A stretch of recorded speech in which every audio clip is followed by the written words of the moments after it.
Alright, let's have a look at making a slightly bigger leaf and slightly more complicated than the last one, where there are a number of straws involved. So again, you've got your 3 straws, you've bound them at 3 different lengths and you've plaited them. So we've all seen that, just a little bit of sellotape to hold it in place. I hope you've noticed that what I'm using is a sellotape dispenser. There's nothing worse than watching children run around trying to get the end of a sellotape. It's all about the correct use of tools. Well, that's what we've seen so far, but this time you need to take 2 straws, and the 2 straws, you bind them at the end either with a staple or you bind them with sellotape. Same sort of thing, about halfway along. You flatten them, and it's easier if you curl them round individually, like that. And again, hope you can see that, you pull that round, and that's making your leaf shape. Again, either a piece of sellotape or just with a staple, you attach them together and maneuver your pieces so that it makes the sort of size or shape that you want. Not 2 leaves in nature are exactly the same size. And again, put the 2 one on top of the other. And this time, I'm actually going to be brave enough to use a piece of crepe paper. And to make it so that you've got so little time to actually touch the wet crepe paper, which will immediately stain your fingers, what I'm going to do is I'm going to bend this beforehand so that it stretches out and gives some strength to the whole structure, like that. Bend it down. It's all lying pretty flat, like that.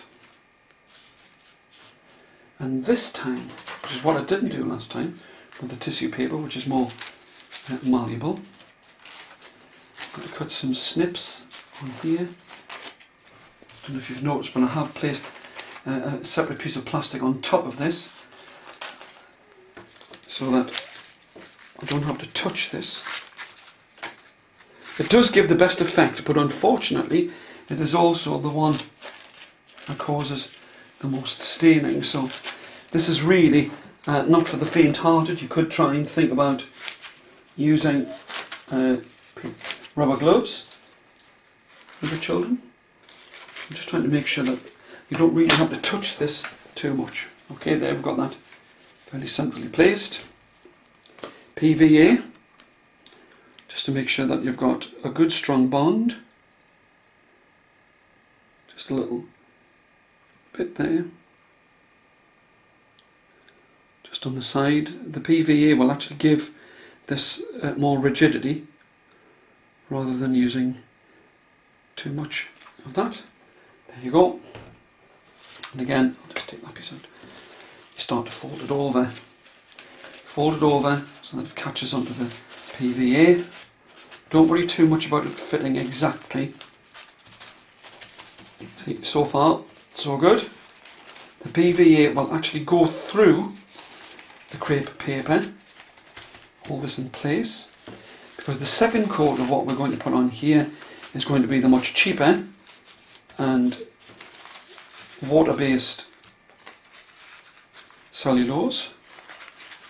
Pull that up. Got that mostly in place. I'm going to lift that up and make sure that the whole of the leaf is enclosed. Just give it a little push down. Okay. And here is why you put it on top of a piece of plastic, because now when you use the PVA on top of that, just to smooth it all down, make sure that none of the pieces are still sticking out.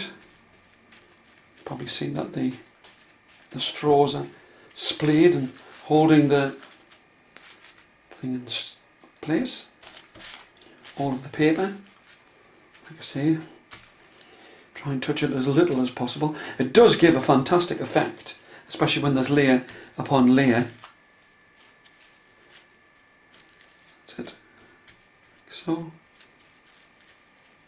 I think what you need to do now is, we've got away quite lightly with not too much actual physical contact with that. A little bit on my fingers, and again you would pull it up, push it against something and leave it to dry in that way. And when it does dry, what you've got is a pretty good structure. You can see behind that you've got it splayed out, you've got the parts like this. And with the PVA and the cellulose, and resting it against the bottle, you can see that it's curled it up.